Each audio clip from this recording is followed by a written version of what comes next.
Le flash foot du jour, Yamal veut le plus gros salaire. Le prodige de 17 ans, auteur de 18 buts cette saison, souhaite être rémunéré à la hauteur de son influence. Son contrat expire en 2026 et il réclame le salaire le plus élevé du vestiaire.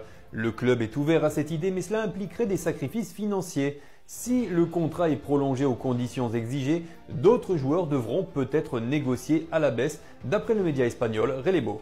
Au Real Madrid, Endrick forfait 2 mois. Le club devra composer sans lui pour cette période.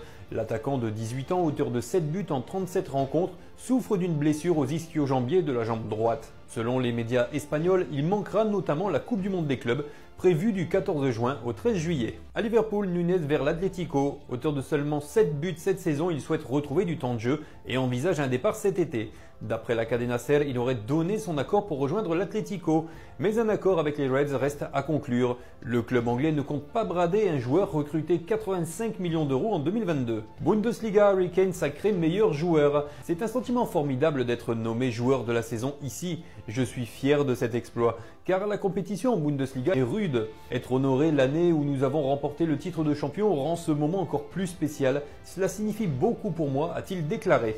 Avec 26 buts et 6 passes décisives, il devance Schick et Guirassy. Arsenal entre en scène pour Rodrigo. Arsenal s'est aussi manifesté pour le recruter. Selon Sky Sport Allemagne, les Gunners ont engagé des discussions avec son entourage.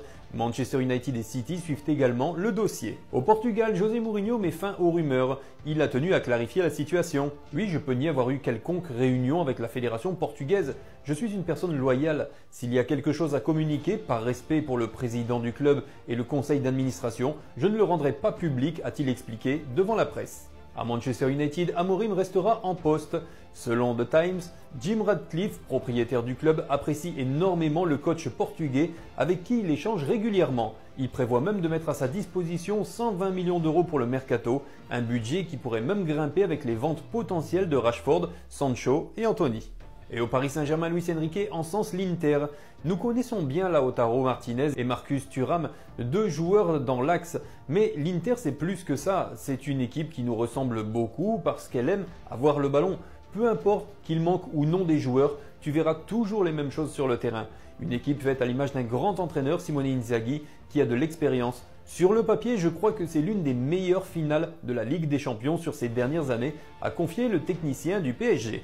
À Manchester United, De Ligt est sur les tablettes de l'Inter. Près de 3 ans après son départ de la Juve pour signer au Bayern, le défenseur central de Manchester United est ciblé par l'Inter. Comme le révèle le média Tutto Mercato Web, le club italien envisage de formuler une première offre pour l'international néerlandais sous la forme d'un prêt avec option d'achat. Affaire à suivre. Pour Deco règle la situation des gardiens. Il ouvre même la porte aux jeunes de la Masia.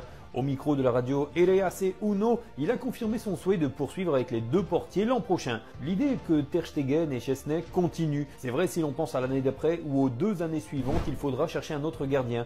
Nous avons aussi des gardiens talentueux à la Masia. Nous pourrions leur donner une chance, a déclaré le dirigeant barcelonais. Au Paris Saint-Germain, Dembélé veut écrire l'histoire. Déjà vainqueur de la Ligue 1 et du Trophée des Champions, le PSG peut signer un quadruplé historique avec les finales de Coupe de France et de la Ligue des Champions. Il y a eu un changement de mentalité cette saison au PSG. Je ressens beaucoup d'excitation chez les supporters avant les finales. On sait qu'on peut écrire l'histoire et on ne peut jamais savoir si de tels moments vont se reproduire, a prévenu Dembélé. Au Real Madrid, les mots de Modric après l'annonce de son départ. Je suis arrivé en 2012 avec la joie de porter le maillot de la meilleure équipe du monde et avec l'ambition de faire de grandes choses. Jouer pour le Real a changé ma vie en tant que footballeur et en tant que personne. Je suis fier d'avoir participé à l'une des périodes les plus fastes du meilleur club de l'histoire. Je tiens à remercier du fond du cœur le club, en particulier Florentino Pérez, mes coéquipiers, mes entraîneurs et toutes les personnes qui m'ont aidé tout au long de cette période.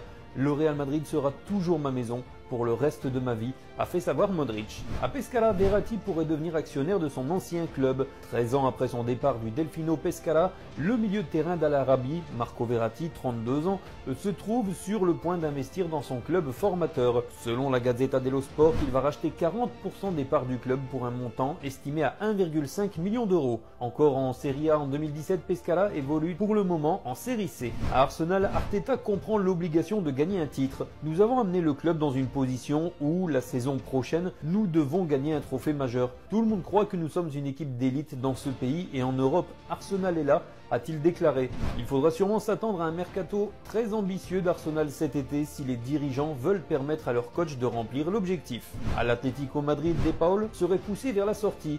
Selon AS, les dirigeants du club espagnol ne sont pas contre son départ lors du prochain mercato estival en cas d'offre avoisinant les 30 millions d'euros. Pour sa part, le milieu de terrain argentin, sous contrat jusqu'en juin 2026, donne sa priorité à une poursuite de son aventure chez les Colchoneros, même s'il n'est pour l'heure pas question d'une prolongation. À Tottenham, Postecoglou demande à rester au club. Dans les médias anglais, il se disait que, même en cas de victoire en finale de la Ligue Europa, il allait être viré en raison de la situation catastrophique en Première Ligue. Maintenant qu'il a un trophée en poche, il a déclaré « Je serais déçu si je ne pouvais pas continuer. Je sais que le président a dit un jour, on a eu beaucoup de gagnants et maintenant on a Ange. Mec, je suis un gagnant, j'ai été un gagnant toute ma carrière, a déclaré le coach. Et de nouveau, au Real Madrid, des nouvelles du feuilleton Rodri. Mais si le nouveau coach ne compte pas sur lui, il serait prêt à étudier les approches de Chelsea et d'Arsenal. Tout dépend donc de l'actuel coach de Leverkusen.